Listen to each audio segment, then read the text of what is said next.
Nah ternyata kan setelah kalau kita kulik-kulik hadisnya yang serem-serem tuh, misalnya kayak nanti kalau rambutnya kelihatan nanti apa gitu, yang siksaan neraka yang lebay-lebay gitu tuh, yang tiap helainya apa. Nah itu kan ternyata hadis-hadis palsu. Banyak hadis-hadis siksaan yang deskriptifnya lebay itu biasanya hadis palsu.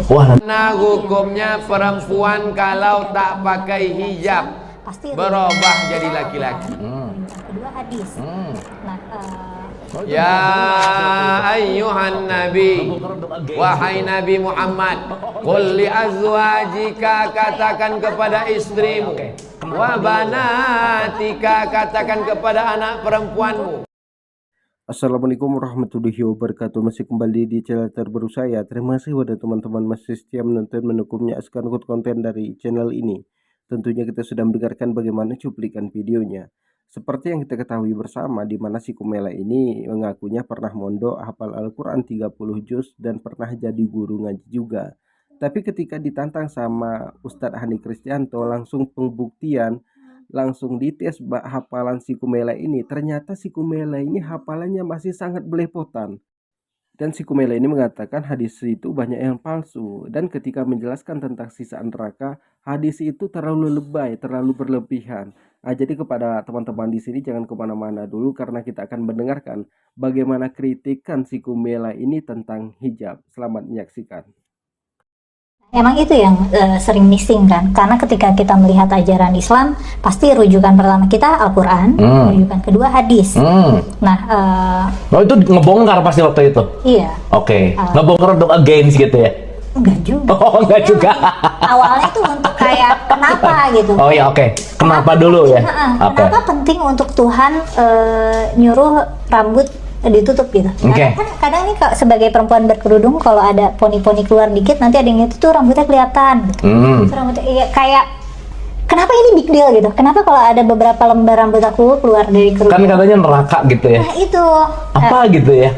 Nah ternyata kan setelah kalau kita kulik-kulik hadisnya yang serem-serem tuh, misalnya kayak nanti kalau rambutnya kelihatan nanti apa gitu, yang siksaan neraka yang lebay-lebay gitu tuh, yang tiap helainya apa. Nah itu kan ternyata hadis-hadis palsu. Kita tahan sejenak. Jadi si Kumela ini mengatakan hadis-hadis itu menjelaskan tentang siksaan neraka terlalu lebay. Jadi perkataan Nabi Muhammad SAW menjelaskan tentang siksaan neraka, bagaimana pedihnya di dalam neraka ini terlalu berlebihan. Hanya karena kelihatan rambutnya, poninya, hanya beberapa helai rambut kelihatan terus masuk neraka. Jadi menurut si Kumela ini terlalu berlebihan Nabi Muhammad menjelaskan tentang ini. Jadi ini yang katanya belajar Al-Quran dari SD sampai kuliahnya, bahkan katanya hafiz, tapi ketika dites bacaan Al-Qurannya ini masih sangat belepotan. Nah, jadi kepada teman-teman di sini supaya kita tidak salah kaprah, salah arah, kita dengarkan bagaimana penjelasan Ustadz Abdul Somad tentang hijab.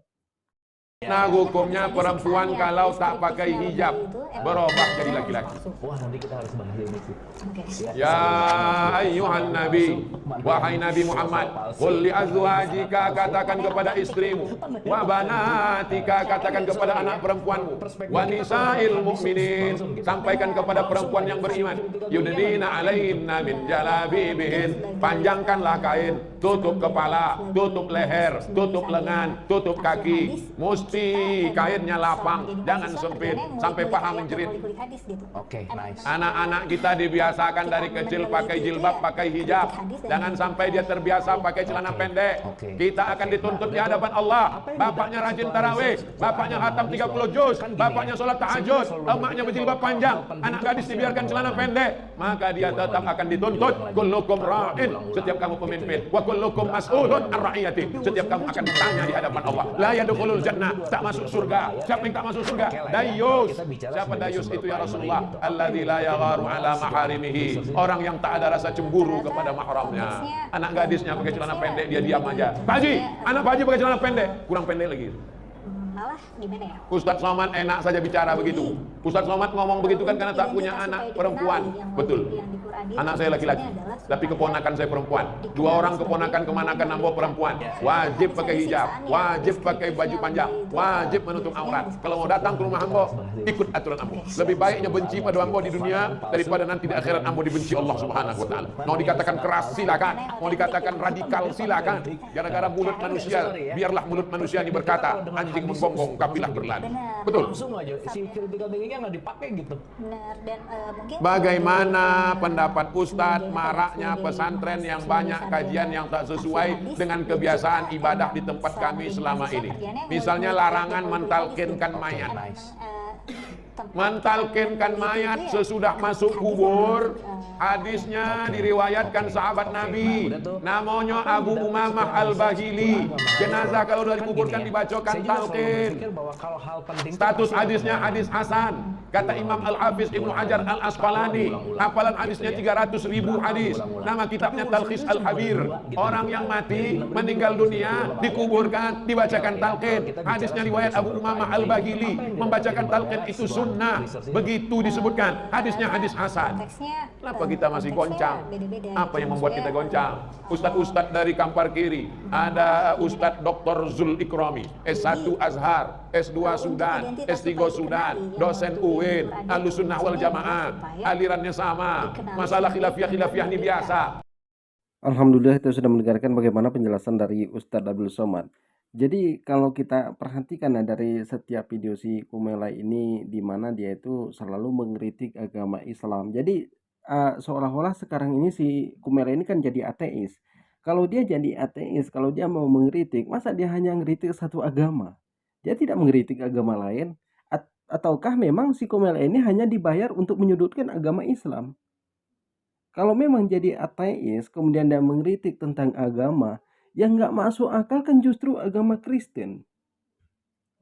Karena apa? Kitab sucinya bertentangan dengan ilmu pengetahuan.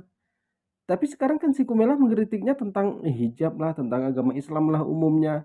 Kemudian datang si Oten-Oten mengatakan, oh ternyata si Kumelai ini Hafiz, sekarang membongkar kedok Islam, macam-macam mereka katakan.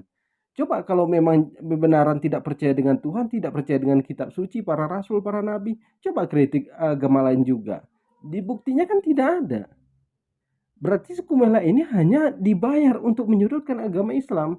Karena itu kan kesukaan Oten, ketika Oten itu selalu membayar orang untuk mencaci maki agama Islam, untuk menyudutkan agama Islam.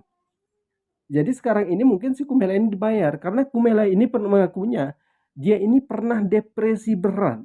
Mungkin karena dari situ entah kayak mana, apalagi kan statusnya si Kumelai ini janda. Dia ini pernah nikah, sekarang sudah berpisah, disebut dengan janda. Mungkin karena itu juga si Kumelai ini mau untuk menyudutkan agama Islam, mungkin ada yang membayar seperti itu.